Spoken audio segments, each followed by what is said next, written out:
पौष माह कथा अध्याय 12। सूत जी बोले, श्री कृष्ण ने अपने क्रोध को शांत किया और स्वयं भी चंद्रमा की तरह शांत हो गए। इस प्रकार भगवान को शांत देखकर पांडव स्वस्थ हुए, प्रेम से प्रसन्न मुख एवं प्रेम विभल हुए और सब ने भगवान को प्रणाम किया और जंगली कंद मूल फल आदि से उनकी पूजा की। नारायण बोले, तब शरण में जाने योग्य भक्तों के ऊपर कृपा करने वाले श्री कृष्ण को प्रसन्न जान विशेष प्रेम से भरे हुए नम्र अर्जुन ने बारंबार नमस्कार किया और जो प्रश्न आपने हमसे किया है वही प्रश्न उन्होंने श्री कृष्ण से किया। इस प्रकार अर्जुन का प्रश्न सुनकर श्री कृष्ण क्षण मात्र मन से सोचकर अपने सहृदय पांडव को व्रत को धारण की विप्लवधि को आश्वासन देते हुए वक्ताओं में श्रेष्ठ श्री कृष्ण पांडवों से हित कर वचन बोले। श्री कृष्ण बोले, हे राजन, हे महाभाग, हे विभत्सो, अब मेरा वचन सुनो। आपने यह प्रश्न अपूर्व किया है, आपको उत्तर देने में मुझे उत्साह नहीं हो रहा है। इस प्रश्न का उत्तर गुप्त से ही गुप्त है, ऋषियों को भी नहीं विदित है। फिर भी हे अर्जुन, मित्र के नाते और तुम में हमारे भक्त हो, इस कारण से हम कहते हैं। हे सुब्रत, वह जो उत्तर है वह अति उग्र है, अतः क्रम से सुनो। चैत्र आदि जो 12 मास निमेष महीनों के दोनों पक्ष, घड़ियां, प्रहर, त्रिप्रहर, 6 ऋतुएं, मुहूर्त, दक्षिणायन, उत्तरायण, वर्ष, चारों युग, इसी प्रकार प्रार्ध तक जो काल है, यह सब और नदी, समुद्र, तालाब, कुएं, बावली, गड़ैयां, सोते, लता, औषधियां, वृक्ष, बांस आदि पेड़, वन की औषधियां, नगर, गांव, पर्वत, पुरियां, ये सब मूर्ति वाले हैं और इन अपने पूर्वजों से पूजे जाते हैं। इनमें ऐसा कोई अपूर्व व्यक्ति नहीं है जो अपने अधिष्ठात्री देवता के बिना रहता हो। अपने अपने अधिकार में पूजे जाने वाले ये सभी फल को देने वाले हैं। तब पुलस्त जी कहते हैं, कुरुनंदन, पहले प्रजावर्ग की सृष्टि संकल्प से, दर्शन से तथा स्पर्श करने से होती थी, किंतु प्रचेताओं के पुत्र दक्ष प्रजापति के बाद मैथुन से प्रजा की उत्पत्ति होने लगी। दक्ष ने आदि में जिस प्रकार प्रजा की सृष्टि की उसका वर्णन सुनो। देवता, ऋषि और नागों की सृष्टि करने लगे, किंतु प्रजा की वृद्धि नहीं हुई। तब उन्होंने मैथुन के द्वारा अपनी पत्नी वारिणी के गर्भ से 60 कन्याओं को जन्म दिया। उनमें से उन्होंने 10 धर्म को, 13 कश्यप को, 27 चंद्रमा को, 4 अरिष्ट नेमि को, 2 भृगु पुत्रों को, 2 बुद्धिमान कृशाश्वकों तथा 2 महर्षि अंगिरा को ब्याह दी। वे सब देवताओं की जननी हुई।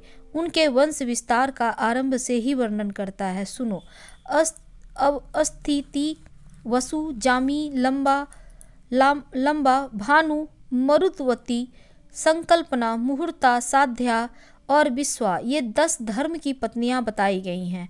इनके पुत्रों के नाम सुनो। विश्वा के गर्भ से विश्वदेव पैदा हुए। साध्या ने साध्य नामक देवताओं को जन्म दिया। मरुतवती से मरुतवान नामक देवताओं की उत्पत्ति हुई। वसु के पुत्र 8 वसु कहलाए। भानु से भानु और मुहूर्तों से मुहूर्ताभिमानी देवता उत्पन्न हुए। लंबा से घोष, जामी से नागविथी नाम की कन्या तथा अरुंधति के गर्भ से पृथ्वी पर होने वाली समस्त प्राणी उत्पन्न हुई। संकल्प से संकल्पों का जन्म हुआ। अब वसु की सृष्टि का वर्णन सुनो। जो देवगण अत्यंत प्रकाशमान और संपूर्ण दिशाओं में व्यापक हैं, वे वसु कहलाते हैं। उनके नाम सुनो आप। ध्रुव, सोम, धर, अनिल, अनल, प्रत्युष और प्रभास, ये 8 वसु हैं। आपके 4 पुत्र हैं, शांत, वैतंड, सांब और मुनिव, ये सब यज्ञ रक्षा के अधिकारी हैं। ध्रुव के पुत्र काल, सोम के पुत्र वर्चा हुए, धर के 2 पुत्र हुए, द्रविण और हव्यवाह। अनिल के पुत्र प्राण, रमन और शिशिर थे। अनल के कई पुत्र हुए जो प्रायः अग्नि के समान गुण वाले थे। अग्नि पुत्र कुमार का जन्म सरकंडों में हुआ। उनके शाख, उपशाखा और नैग में ये 3 पुत्र हुए। कृतिकाओं की संतान होने के कारण कुमार को कार्तिकेय भी कहते हैं। प्रत्युषा के पुत्र देवल नाम के मुनि हुए। प्रभास से प्रजापति विश्वकर्मा का जन्म हुआ जो शिल्पकला के ज्ञाता हैं। वे महल, घर, उद्यान, प्रतिमा, आभूषण, तालाब, उपवन और कूप आदि का निर्माण कराने वाले हैं। देवताओं के कारीगर वे ही हैं। अजैकपाद, अहिर्न, विरूपाक्ष, रैवत, हर, बहुरूप, त्रयंबक, सावित्र, जयंत, पिनाकी और अपराजित, ये 11 रुद्र कहे गए हैं। ये गण के स्वामी हैं। इनके मानस संकल्प से उत्पन्न 84 करोड़ पुत्र हैं जो रुद्र गण कहलाते हैं। वे श्रेष्ठ त्रिशूल धारण किए रहते हैं। उन सब को अविनाशी माना गया है। जो गणेश्वर संपूर्ण दिशाओं में रहकर सबकी रक्षा करते हैं, वे सब सुरभि के गर्भ से उत्पन्न, उन्होंने पुत्र पौत्र आदि उन्हीं के हैं। और अब मैं कश्यप जी की स्त्रियों से उत्पन्न पुत्र पौत्रों का वर्णन करूंगा। अदिति, दिति, दनु, अरिष्टा, सुरसा, सुरभि, बिन्ता, ताम्रा, क्रोधवसा, इरा, कद्रु, खसा और मुनि, ये कश्यप जी की पत्नियों के नाम हैं। इनके पुत्रों का वर्णन सुनो। चाक्षुष मनवंतर में जो तुषित नाम से प्रसिद्ध देवता थे, वे ही व्यवस्थ मनवंतर में 12 आदित्य हुए।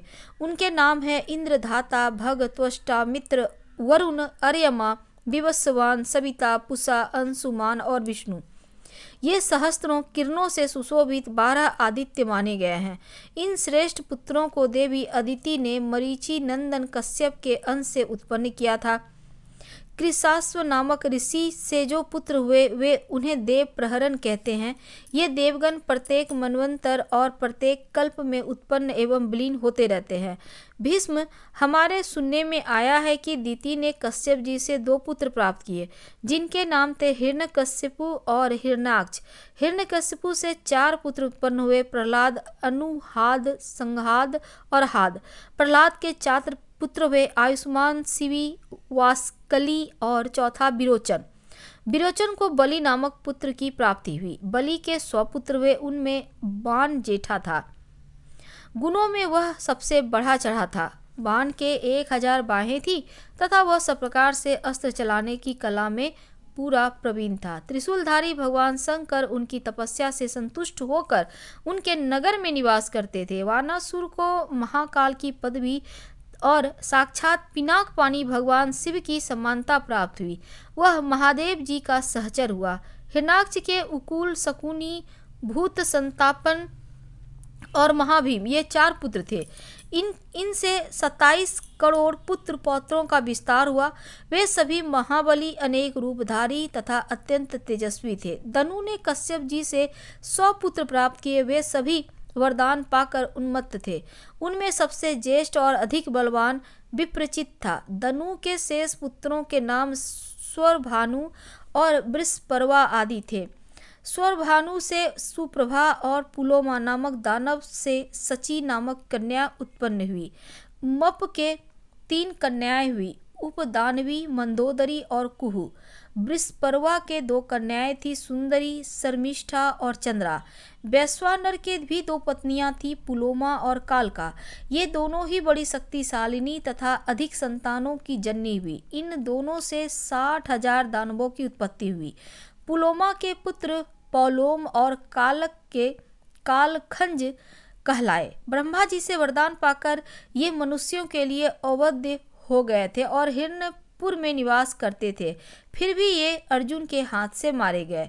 विप्रचित ने सिंहका के गर्भ से एक भयंकर पुत्र को जन्म दिया, जो सैहिंग के राहु के नाम से प्रसिद्ध था। हिरण्यकश्यप को बहिन कुल 13 पुत्र, जिनके नाम है कंस, शंख, नल, वतापी, इलवल, नमूची, खरसिम, अंजन, नरक, कालनाभ, परमाणु, कल्पवीर्य तथा दनुवंश वीरवर्धन। संहार, दैत्य के वंश में निवात कवच का जन्म हुआ। वे गंधर्व, नाग, राक्षस एवं संपूर्ण प्राणियों के लिए अवध्य थे, परंतु बर्बर अर्जुन संग्राम में भूमि में उन्हें भी बलपूर्वक मार डाला। ताम्रा ने कश्यप जी के वीर से 6 कन्याओं को जन्म दिया, जिनके नाम है सुकी, स्पेनी, भासी, सुश्री, गृधिका और सुचि। सुकी ने सुक और उल्लू नाम वाले पक्षियों को उत्पन्न किया। स्पेन बाजों को तथा भासी ने कूर नामक पक्षियों का जन्म दिया। गिद्धि से गिद्ध, सुगृद्धि से कबूतर उत्पन्न हुए और सुचि से हंस, सारस, कारंड एवं पलवल नाम के पक्षियों का जन्म हुआ। यह ताम्रा के वंश का वर्णन हुआ। अब विनीता के संतानों का वर्णन सुनो। पक्षियों में श्रेष्ठ गरुड़ और अरुण विनीता के पुत्र हैं तथा उनके एक सौदामणि नाम की कन्या भी है, जो वह आकार में चमकती दिखाई देती है। अरुण के दो पुत्र वे संपाति और जटायु। संपाति के पुत्रों का नाम बभ्रू और शीघ्र है। उनमें शीघ्रग विख्यात है। जटायु के भी दो पुत्र वे कर्णिकार और सतगामी। वे दोनों ही प्रसिद्ध थे। इन पक्षियों के असंख्य पुत्र पौत्र हुए। सुरसा के गर्भ से 1000 सांप की उत्पत्ति हुई तथा उत्तम व्रत का पालन करने वाली कद्रू ने 1000 मस्तक वाले 1 सहस्त्र नागों को पुत्र के रूप में प्राप्त किया। उनमें 26 नाग प्रधान एवं विख्यात हैं। शेष, वासुकी, करकोटक, शंख, ऐरावत, कंबल, धनंजय, महानील, पद्म, अश्वतर, तक्षक, एलाप्रद, महापद्म, धृतराष्ट्र, बलाहक, शंखपाल, महाशंख, पुष्पदंत, सुभावन, शंखरोमा, नहुस, रमन, पाणिनि, कपिल, दुर्मुख तथा पतंजलि मुख, इन सब के पुत्र पौत्रों की संख्या का अंत नहीं है। इनमें से अधिकांश नाग पूर्व काल में राजा जन्मजय मंडप में जला दिए गए थे। क्रोधावश ने अपने ही नाम के क्रोध संज्ञक राक्षस समूह को उत्पन्न किया। उनको बड़ी बड़ी थी। उनमें से 10 लाख क्रोधवश भीमसेन के हाथ से मारे गए। सुरभि ने कश्यप जी के अंश से रुद्रगण, गाय, भैंस तथा सुंदरी स्त्रियों को जन्म दिया। मुनि से मुनियों का समुदाय तथा अप्सराएं प्रकट हुई। अरिष्टा ने बहुत से किन्नरों, गंधर्वों को जन्म दिया। ईरा से तृण, वृक्ष, लताएं, झाड़ियां, इन सब की उत्पत्ति हुई। खसा ने करोड़ों राक्षसों और यक्षों को जन्म दिया।